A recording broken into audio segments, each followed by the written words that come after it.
Bueno, ayer comentábamos cuánto puede golpear la salida de alguien como Vaticano a la candidatura de Keiko Fujimori. Por cierto, fue inevitable asociar la figura de Vaticano saliendo de la cárcel al recuerdo que tenemos, los que lo tenemos, de Vaticano tratando de declarar en un juicio contra Vladimiro Montesinos después de que le habían hecho no sabemos muy bien qué, algo parecido a un electroshock, y el señor parecía que había metido los dedos al enchufe, no podía ni hablar, estaba con los pelos parados, y realmente fue una imagen de la que los peruanos no nos vamos a olvidar con tanta facilidad.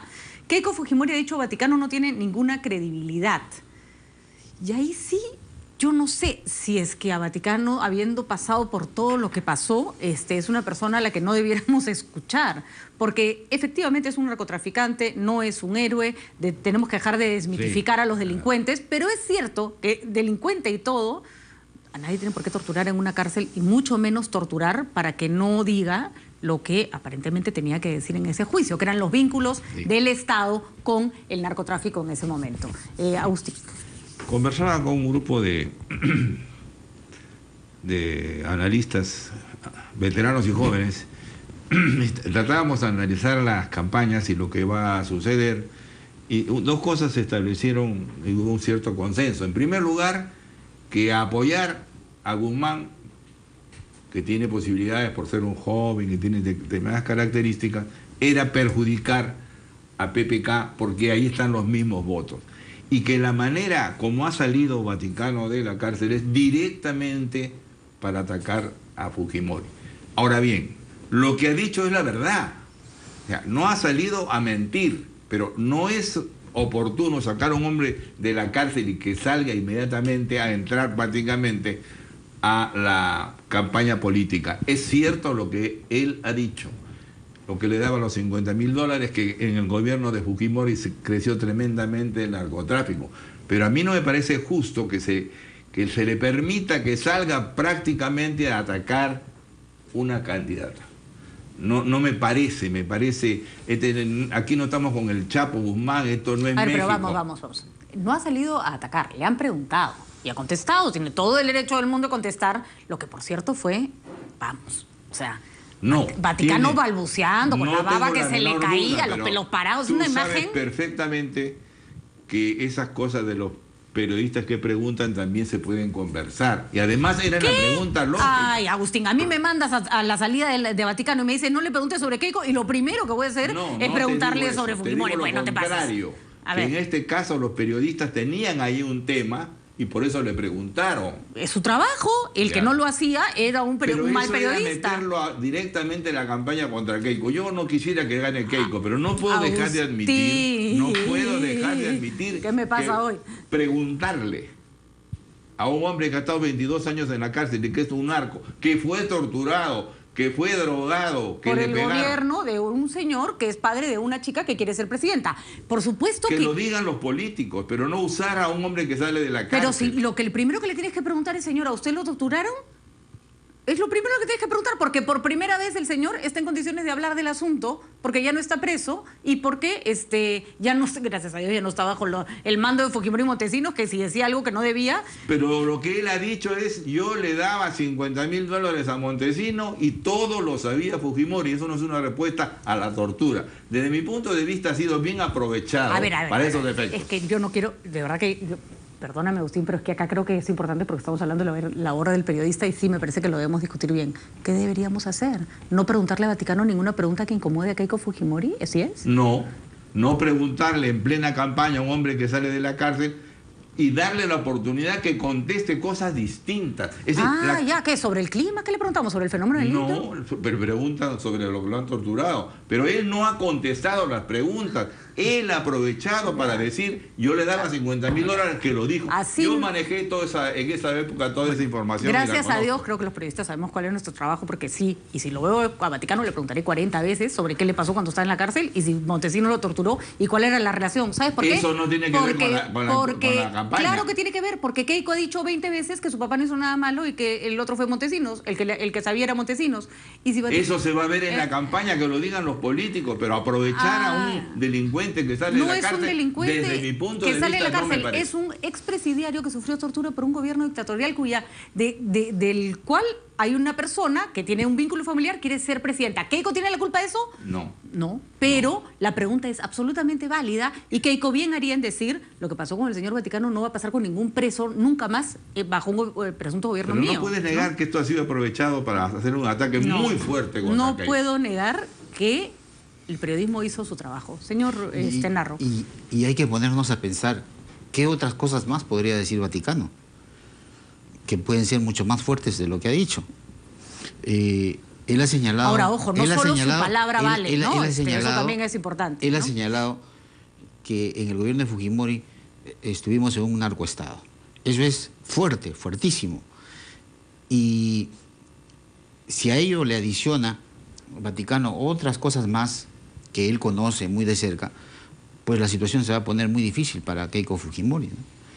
En ese sentido, no vaya a ser que por ahí el hombre desaparezca, ¿no? Para que no pueda hablar más de lo que conoce en el tema del narcotráfico durante el gobierno de Fujimori. En el Perú, en las actuales circunstancias, cualquier cosa puede pasar con la inseguridad que hay. Usted no vive en Venezuela, señor Narro. ¿Qué le pasa a mis invitados hoy día? Estamos un poco tremendistas todos. No, es que hay que advertir las cosas como son. Porque, a ver, ¿quién ha desaparecido en los últimos tiempos que haya dicho algo incómodo para la señora Fujimori o para cualquier otro candidato? ¿Quién ha desaparecido? Pero puede ser en esta oportunidad, porque el señor Vaticano ha dado en el bull en este tema. Y seguramente que en las próximas horas o en los próximos días va a seguir siendo asediado por la prensa vaticana, ¿no? Pero aquí hay que poner énfasis en lo siguiente. La señora Keiko Fujimori sabía que al entrar en esta candidatura tenía que asumir el activo y el pasivo del gobierno de su padre. Entonces, mal hace ella en sentirse en malestar o con una frase esgrimida por el señor Vaticano. Ella tiene que poner el pecho porque no le queda otra cosa. Y tampoco los peruanos podemos olvidar lo que Fujimori hizo con los derechos humanos en el país. Fíjese. Ya, yo ahí estoy de acuerdo con usted, señor Narro. Yo creo que la señora Keiko Fujimori... Creo que Keiko Fujimori tiene razón cuando dice que la palabra de Vaticano no necesariamente es ley porque es un narcotraficante, es un narcotraficante que fue encarcelado por su padre. Hasta ahí podríamos estar de acuerdo, o sea, que su padre no lo hubiera torturado en la cárcel. En ese momento, a la palabra del señor Vaticano tiene más valor, pues, porque ha sido víctima del Estado peruano bajo el régimen de su padre, ¿no? Fíjese, los políticos que se encargaron de evaluar y fiscalizar la gestión de Fujimori cuando la dictadura fujimorista entró en su etapa final, fueron demasiado benignos, no solamente con Fujimori, sino con su partido. Fujimori, ya lo sabemos, cometió una serie de excesos, violó derechos humanos de una serie de personas en el país y hizo del gobierno lo que quiso. Hubieron muertos en La Cantuta, en Barrios Altos, etcétera, etcétera. Fíjese, así, le decía anteriormente, déjeme hacer una comparación. Los nazis de Hitler hicieron lo que todos ya conocemos. Los países de Occidente se curaron en salud y conjuntamente con la clase política alemana proscribieron al partido nazi. Entonces, para muchos peruanos, el partido fujimorista debió ser proscrito y no tuviéramos estos problemas ahora. ¿Qué va a pasar si Keiko Fujimori gana las elecciones? ¿Usted cree que vamos a tener un gobierno democrático? De verdad ¿Vamos a tener un gobierno democrático? Hay quienes tenemos nuestros reparos con lo que pasó en el gobierno de Fujimori y lo hemos denunciado en todas las tribunas, pero la comparación que está usted haciendo no tiene... Disculpe, pero no tiene ni pies ni cabeza. ¿Pero por qué? Ni pies ¿Pero ni por cabeza. qué? Estamos hablando... De verdad que no me voy a tomar el trabajo de explicarlo. Que Agustín se lo explique. ¿Por qué no podemos comparar el fujimorismo con el nazismo, Agustín? No. Bueno, yo prefiero no intervenir en las opiniones de otros, ¿no es cierto? No, pues, pero de eso se trata este programa, pues. Para eso nos he invitado.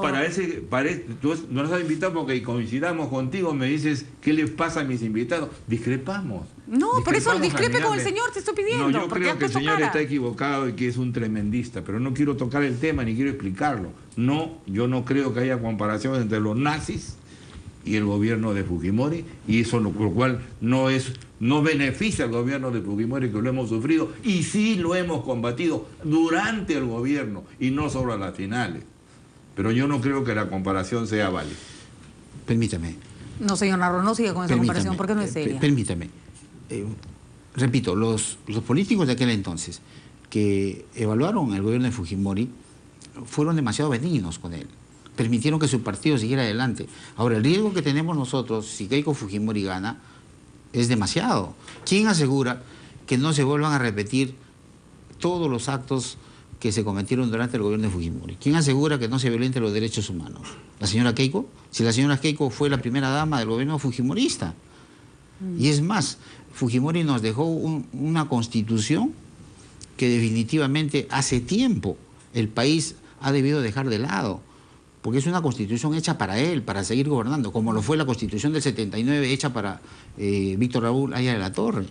Entonces, lo que nosotros necesitamos es poner los puntos sobre las IES en estos aspectos, que muy poco se toca en la prensa nacional, que muy poco lo tocan los políticos que están en vitrina, pero los peruanos de a pie tenemos que decirlo, para que alguna vez los jóvenes vayan entendiendo quiénes fueron los que efectivamente respetaron la democracia y quiénes no, y cuáles son las posibilidades para ellos como jóvenes en el futuro en materia política. Y aquí se están cometiendo crasos errores. Y otro craso error es no permitir que algunas agrupaciones políticas que quieren entrar a la acción política se les veta, pues, ¿no? ¿A qué se está refiriendo, mire, señor? Hay miles de jóvenes que quieren participar en política por diferentes agrupaciones. Dígame exactamente cuál no. Tengo entendido que la gente que está vinculada a un último partido, creo que es Poder Popular, no sé cómo se han denominado. Los que van con Movadef.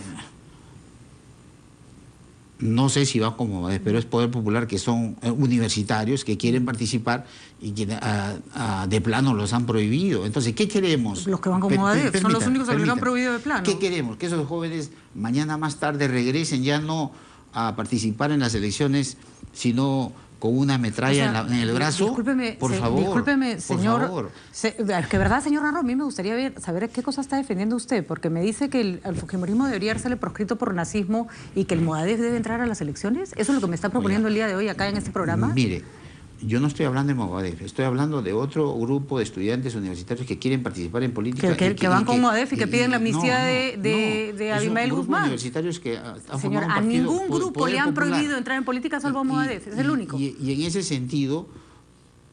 Y usted acaba de decirme que prefiere que entren en política en lugar de ir a tomar las armas. O sea, estamos hablando de Movadef, ¿no? Mire. O de la gente que defiende la amnistía de Abimael Guzmán. ¿Usted también cree que Abimael Guzmán debe ser amnistiado? Para nada. Fíjese. Si seremos el discurso y digamos a quién hemos venido a defender, ¿no? A nadie, sino a la democracia. Porque la democracia se tiene que consolidar permitiendo la participación política de todos. No podemos... Pero acaba usted de decirme que deberían haber proscrito al fujimorismo. Por lo que hizo en materia de derechos humanos. Vamos a ir a una pausa, porque la verdad se nos está agotando un poco la paciencia. Y regresamos con las personas con discapacidad. Van a poder entrar sin ningún problema, gratuitamente, si están inscritos en la CONADIS, al transporte público. Ya volvemos.